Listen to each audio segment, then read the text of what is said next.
This is part 4 of the bicycle frame video. Parts 2 and 3, we got through steps 1 through 8, which allowed us to build our necessary planes and all of our layout sketches. Now that we've gone through the grueling work of making all these sketches, we can finally enjoy the fruits of our labor.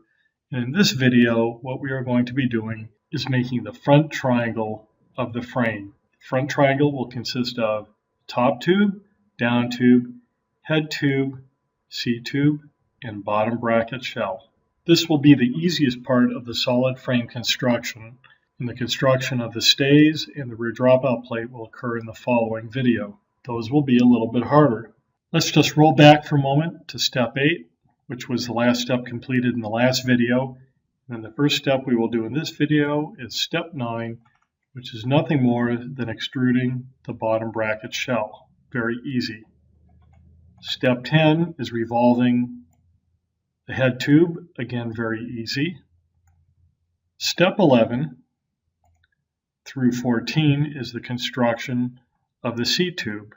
This can be either an extrusion or a revolved cross section, and it will include adding a slot at the back of the C-tube so that the clamp that goes around the tube can clamp down onto the C-post which passes through the C-tube.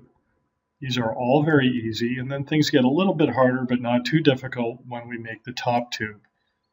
For this particular design, the top tube is a boundary, so we will have a profile on a tilted plane here and a tilted plane here, and using guide curves on the top and the bottom. That will take us from steps 15 through 19. And the last part of the front triangle will be the down tube, and that will be made in a similar manner to the top tube, where this will be a boundary going from a plane here to a plane here. In addition to that, we are going to add some mounting bosses which will be used for screwing down the bottle cage. That will take us from steps 20 through 26 and complete this video. So let's roll back to step 8 and reproduce steps 9 through 26. Step 9 is the bottom bracket shell. All we have to do on our front plane is draw a new sketch, convert this outer line here representing the outside of the bottom bracket shell, and this line which represents the inside. We will do an extrusion using the midplane option, and the bottom bracket shell needs to be 68 millimeters wide. You cannot alter this dimension for your design, or the bottom bracket and the crank will not fit properly. That completes step 9. Step 10 is the head tube. And all we have to do is copy the appropriate lines from the layouts, including the cross-sectional layout for the head tube, and revolve it around a line passing through this axis.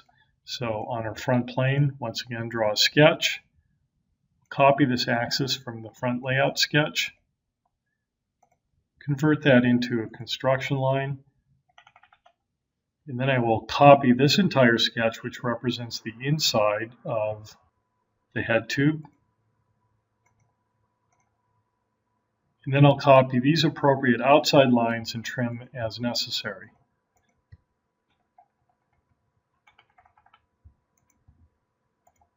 Convert entities and then trim.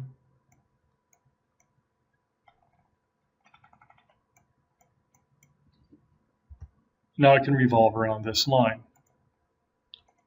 Revolve. And because this is the only center line in my sketch, it assumes that it's going to revolve around that line. And I'll uncheck merge result, green check mark. I've got my first two bodies in my frame, and I should have these as two separate bodies in my folder. That completes step 10. Steps 11 through 14 will be to make the C-tube. There's a couple of ways we can do this. One is make a sketch on the front plane, copy this center line, copy these wall thickness lines, and just do a revolve around this center line.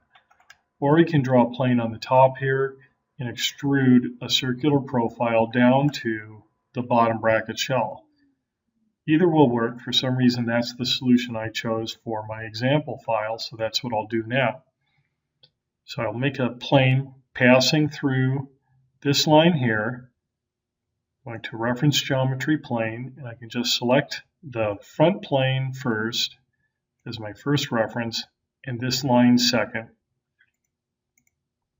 I'm also going to place a plane tilted through this center line here. That will be used for sketching my slot when I cut that out of the back of the seat tube. So again, going to plane, front plane, and then choosing this center line. That will give me a tilted plane through the center of the seat tube.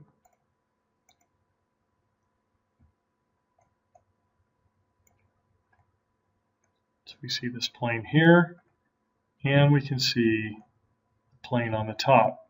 I'll hide those again. Incidentally, another way to make the plane that goes through the top of the seat tube is to click on the center line going through the seat tube and the end of that same center line, and that will make a plane normal to the center line at its end. That's actually the method that I used in the example file. I'm now ready to create my seat tube, and the method I used was to draw on the seat post top plane. Making new sketch, I'll draw a circle. I'll make the center of the circle coincident to this point here, and this corner point here will be coincident with the circle also.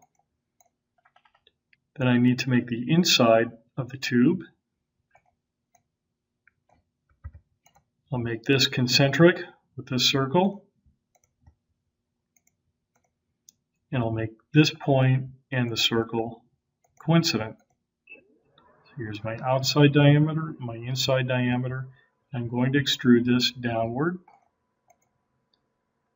I'm going to extrude this all the way down to the center of the bottom bracket shell. So using the up to vertex option, just click on that center point that's located in my front layout sketch. And this is very important. Make sure merge result is unchecked. If you've done this correctly, you'll see that you have 3 solid bodies now. That completes step 13. Step 14 will be to put the slot at the back of the seat tube. For this, we will be sketching on our seat post tilted right plane. That passes right through the center of the seat post. So sketching on that plane, I want to draw a rectangle, delete the end of that rectangle, and then add a rounded end using a tangent arc. Make a midpoint relation between this point in the front layout sketch and this line. Make the slot about 3.5 millimeters wide and the straight portion about 40 millimeters long. Now all you have to do is an extruded cut, making sure it's going this way, so we'll reverse the direction. Through all, we want to make sure that this is the only body that's cut, so we'll uncheck auto select, and to be on the safe side, click on the seat tube. And that completes step 14. You'll notice that I created these planes as I needed them, so I'm sort of treating each of these tubes as a little mini project. This is one way of doing things, or if you want to, after you're all done, you could always take all the planes that you've created and drag them up into a folder near the top of the feature tree and put all of your planes in the folder. So that's another way of organizing your feature tree, or you could do it the way that I've done here. The next feature we're going to build is going to be the top tube. The first step is going to be to build a plane passing through the head tube that tilts through the center of it. That will be used as a profile plane for this end of the boundary. Selecting reference geometry and plane, we just simply click on our front plane, this center line passing through my head tube. And here I've got my plane that will be used for the profile on this end. That is step 15. Now normally the next step would be to make a plane passing through this axis that can be used as a profile plane for this end of the top tube. And in fact, I did that on some earlier example files for this frame. I later realized that I already had that plane when I was making it for the seat post. So there's no need to make an additional plane here. We already have it for this profile, and we can now move ahead into making our guide curves and our profiles for the top tube. So step 16 is going to be to copy these sketch elements to make my upper and lower guide. Step 17 will be to draw the profile at this end and this end. So all we have to do is make a sketch on the front plane, and then do a convert entities on this upper curve, finish the sketch. That is step 16A, 16B, new sketch on the front plane, convert entities on this curve, finish the sketch, and that gives us our two guide curves. The next step will be to make the profile for the right-hand end of the top tube. I'll get rid of some of this clutter by hiding my main layout sketch and making visible the two guide curves that I just copied. So now on my head tube tilted right plane, make a new sketch. And what I want to do is make a sort of roundy diamond shape for my cross section for my tube. I'll first start with a center line, and I'll pierce the endpoints of the center line to my guide curves.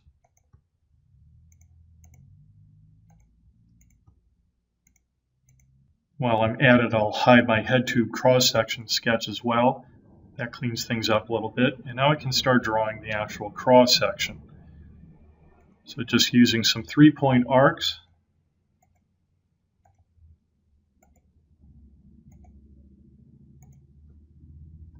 and I could do just 1/2 of this if I wanted to and mirror it afterwards, but I'll just put the entire profile into this sketch. So grab all of these and mirror it. And here I see I have sort of a roundy diamond or kite shape, and I will just add some dimensions to the width.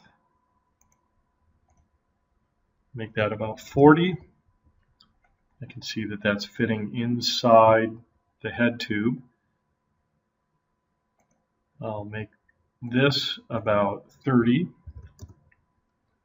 Now I just need to add some dimensions to these radii.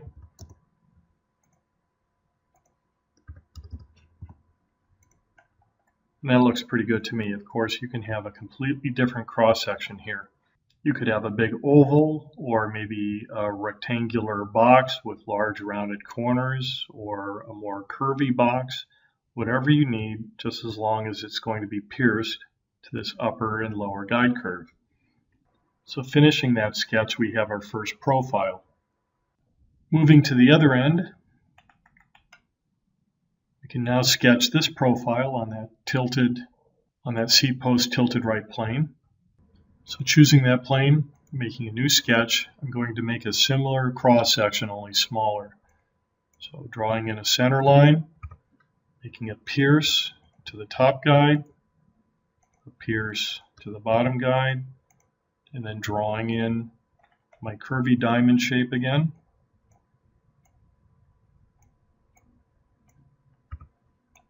Mirroring that and adding some dimensions.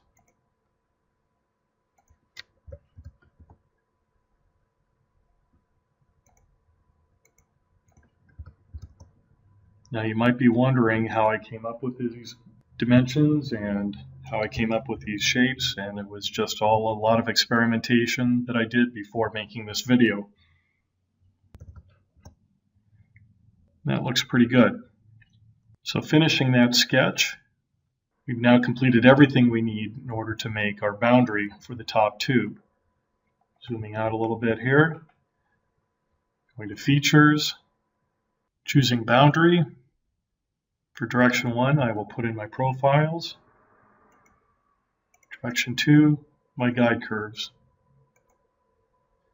This is very important. Make sure that merge result is unchecked.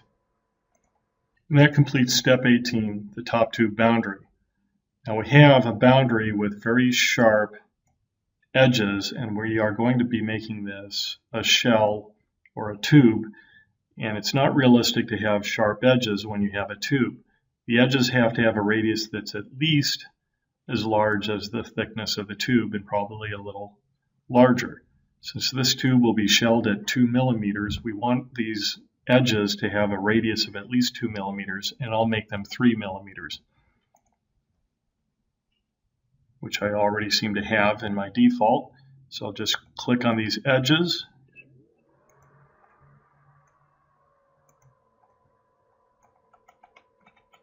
And that finishes the solid top tube, but now the last step is to shell it. I'm going to isolate this body temporarily by right-clicking on it and going down to Isolate, so I can just see this by itself. Now I can go to Shell. And what I want to do is exclude the two end faces of my shell. I'm going to make a thickness of 2 millimeters, which popped into my default. So I'll click on this surface here and this surface here. Finish the shell. It shells everything out, leaving the end faces open. Exit Isolate, and that brings back the bodies that were temporarily hidden. That completes step 20, which is the completion of the top tube. And you'll notice that because these are not merged together, there is not a sharp line where the top tube joins either of these tubes. It's passing right through in an unmerged condition. And if we roll to the top here, we should see 4 solid bodies in our bodies folder. One thing you'll notice is that when I added the fillets to the top and bottom of this tube, it actually caused the tube to apparently shrink a little bit because the fillet is taking off that top and bottom edge. So if I roll this back before the fillets, you see the boundary is going right up to the guide curves. Then when I add the fillets, you see it shrinks down a tiny bit. If it's a small fillet, the amount of shrinkage isn't all that great, and you can probably live with it. If it's going to be a really large fillet, this could shrink down quite a bit and end up looking different from what you were anticipating. If that's the case, you're going to have to put the fillets in your profile sketches and have pierce relations between the fillets and the guide curves so that the final boundary exactly matches the shape of the guide curve. Here's just a quick example of a profile that has the fillets built into it. In order to do this, I had to make sure that there was a little sketch point coincident with the top of the arc, and then that sketch point has a pierce relation to the guide curve. Also, the center of the arc has to have a coincident relation to the center line of the profile. That has to happen both at the top of the profile and at the bottom of the profile. There's no way to make a pierce from an arc to guide curve without adding the sketch point. The last phase of this video is going to be to build the down tube and the mounting bosses for the bottle cage. The down tube will be a boundary like the top tube, and we can reuse the plane passing through the head tube for the profile at this end, but I want to make a new plane for the profile on this end.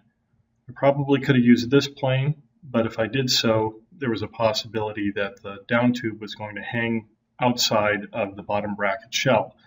So I've made a sketch in my layout which is perpendicular to the geometry line for the down tube. So all I have to do is make a plane going through this line, clicking on Reference Geometry Plane, choosing my front plane as the first reference, this line as the second reference. And that gives me the profile plane for this end of the down tube. I also want to make a plane for sketching the circular bosses. I also want to make a plane for sketching the circular mounting bosses for the bottle cage. That plane passes through this line, which comes from my main layout sketch. So once again, choosing plane, my first reference being the front plane, and my second reference this sketch line, finish that, and I now have my bottle cage boss plane. I'm now ready to make my guide curves for the down tube. So sketching on my front plane, we'll copy the upper guide using convert entities and finish the sketch. Sketching again on the front plane, I will convert this bottom line using convert entities again. Once again, finish the sketch. And that gives me my upper guide and my lower guide. I'm ready to sketch the profiles at either end of the down tube, and I'll do the one on the upper right end of the tube first. Before I do that, I'll get rid of some of the clutter by hiding sketches I don't need to be seen, leaving me with just the guide curves visible. And on my head tube tilted right plane, I will make a new sketch. I'll draw a profile similar to what I did on the top tube, a sort of curvy kite shape, but in this case I'm going to make it an upside down kite.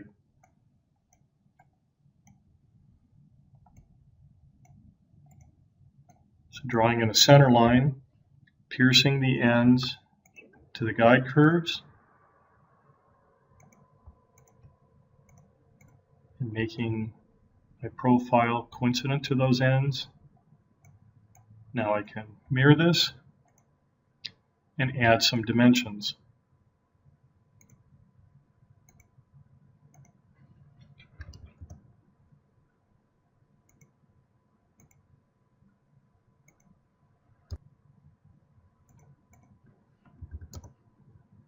And finally, so this is sort of an upside down version of what we did here. So I'll finish that sketch.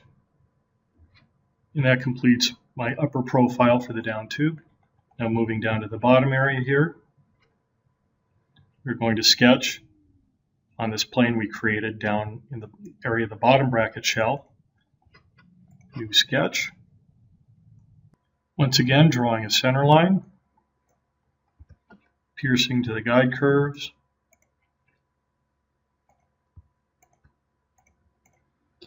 And here we have a case where we are going to a very wide tube in this direction, whereas at the other end we were going to a tube that was long in this direction.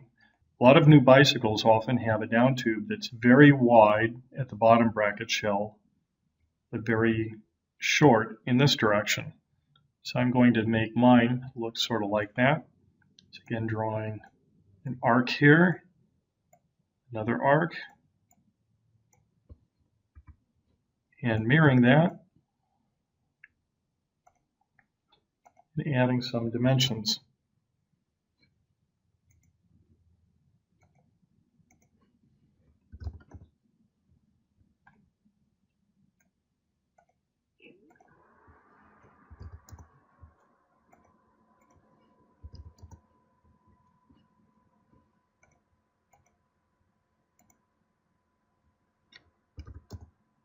And that looks pretty good. So we are going to have a top tube that's very tall at the upper end and very wide at the lower end.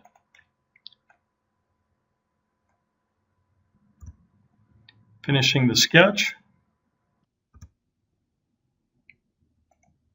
We've completed our lower profile, and now we have everything we need to make our boundary. Selecting our features, boundary. I'll select my profiles first as direction 1 and the guide curves as direction 2.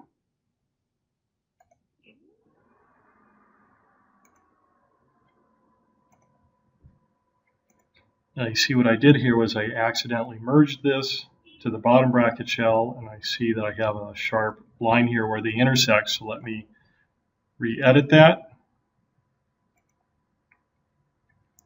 Go down to here, uncheck merge result,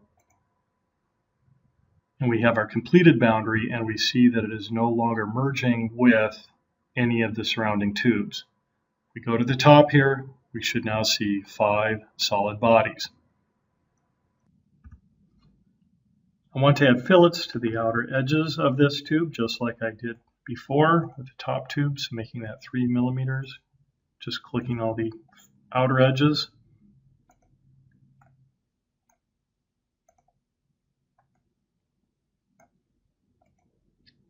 That completes the solid body for the down tube.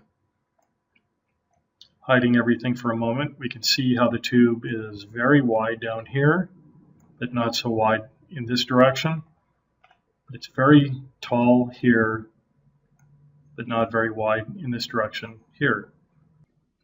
So just like before, I'm going to isolate this body. Now I can shell this using a 2 millimeter wall thickness. I will exclude this end and this end from the shell, giving me a tube that's open at either end. Exiting the isolate.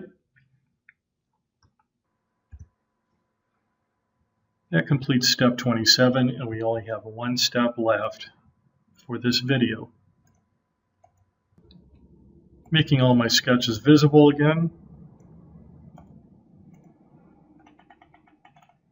Need to draw the two bosses that will be centered here, and we are going to be drawing them on this bottle cage boss plane that we made earlier. So sketching on that plane, we will draw two circles,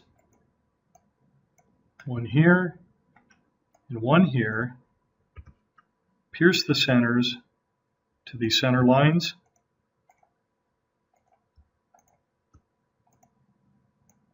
make them equal, and give them a diameter of 10 millimeters. Now all we have to do is extrude these downward. We'll make that distance 10 millimeters. We are going to merge it with just this tube. So be careful you don't accidentally merge it with all the other tubes, because that will combine the entire frame together. So deselect, auto select, and in this box here, just select this tube, and that will merge them together. You should still see 5 bodies in the folder here. If you don't, go back and check how you've merged these. In reality, these will be separate pressed in parts. They wouldn't really be part of this body, but we're trying to simplify this exercise just a little bit by merging these together. When this body gets put into its own file, we will later on be adding some threaded holes to these bosses. So that completes the front triangle of the frame, which is steps 9 through 28.